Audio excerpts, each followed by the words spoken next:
اعوذ باللہ من الشیطان الرجیم بسم اللہ الرحمن الرحیم۔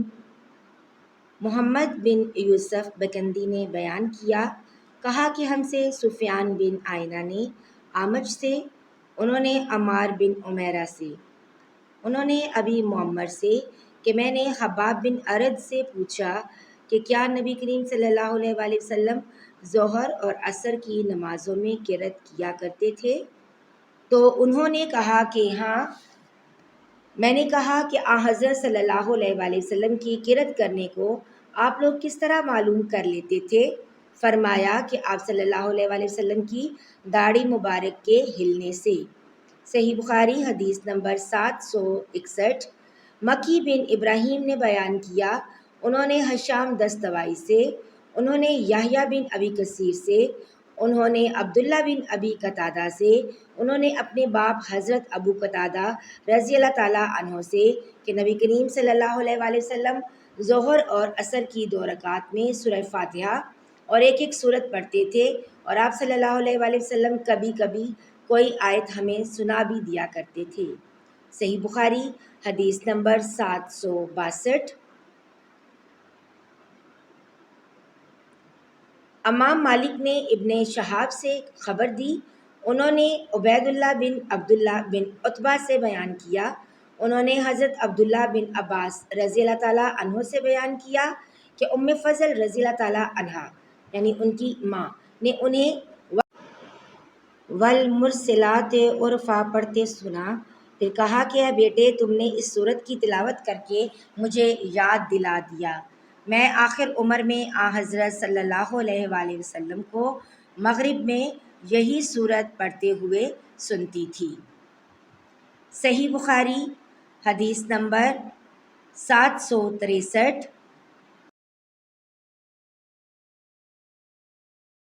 ابو عاصم نبیل نے بیان کیا، انہوں نے عبد الملک بن جریر سے، انہوں نے ابن ابی ملیکہ ظہیر بن عبداللہ سے، انہوں نے عروہ بن زبیر سے، انہوں نے مروان بن حکم سے سنا، اس نے کہا کہ زید بن ثابت نے مجھے ٹوکا کہ تمہیں کیا ہو گیا ہے کہ تم مغرب میں چھوٹی چھوٹی سورتیں پڑھتے ہو؟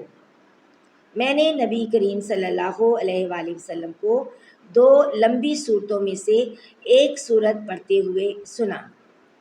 صحیح بخاری حدیث نمبر 764۔ عبداللہ بن یوسف تنیسی نے بیان کہا کہ ہمیں امام مالک نے ابن شہاب سے خبر دی، انہوں نے محمد بن جبیر موتم سے، انہوں نے اپنے باپ سے، انہوں نے بیان کیا کہ میں نے رسول اللہ صلی اللہ علیہ وآلہ وسلم کو مغرب میں سورہ طور پڑھتے ہوئے سنا تھا۔ صحیح بخاری حدیث نمبر 765۔ ابو رافع نے بیان کہا کہ میں نے ابو ہریرہ رضی اللہ تعالیٰ عنہ کے ساتھ عشاء کی نماز پڑھی، اس میں آپ نے اذا السماء انشقت پڑھی اور سجدہ تلاوت کیا۔ ان سے اس کے متعلق پوچھا تو بتلایا کہ میں نے ابو القاسم صلی اللہ علیہ وآلہ وسلم کے پیچھے بھی اس آیت میں تلاوت کا سجدہ کیا ہے، اور زندگی بھر میں اس میں سجدہ کروں گا یہاں تک کہ میں آپ سے جا ملوں۔ صحیح بخاری حدیث نمبر 766۔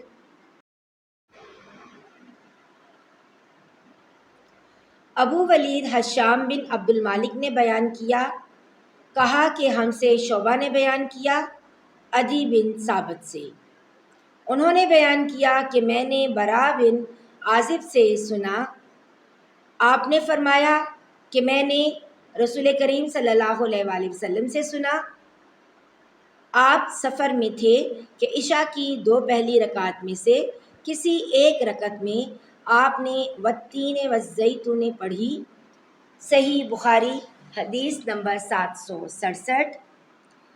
یزید بن زریع نے بیان کہ ہم سے تیمی نے ابو بکر سے، انہوں نے ابو رافع سے، انہوں نے کہا کہ میں نے حضرت ابو ہریرہ رضی اللہ تعالیٰ عنہ کے ساتھ عشاء پڑھی، آپ نے اذا السماء انشقت پڑھی اور سجدہ کیا۔ اس پر میں نے کہا کہ یہ سجدہ کیسا ہے؟ آپ نے جواب دیا کہ اس صورت میں نے ابو القاسم کے پیچھے سجدہ کیا تھا، اس لیے میں بھی ہمیشہ اس میں سجدہ کروں گا یہاں تک کہ آپ سے مل جاؤں۔ صحیح بخاری حدیث نمبر 768۔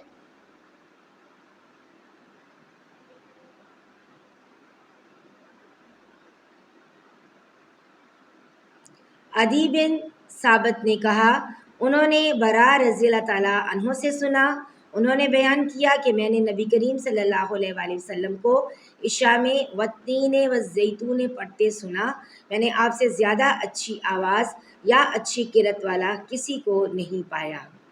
صحیح بخاری حدیث نمبر 769۔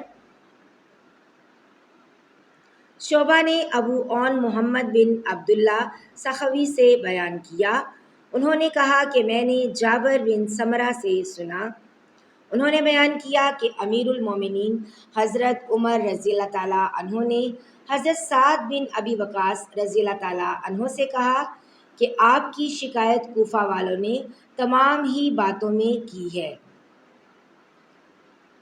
یہاں تک کہ نماز میں بھی۔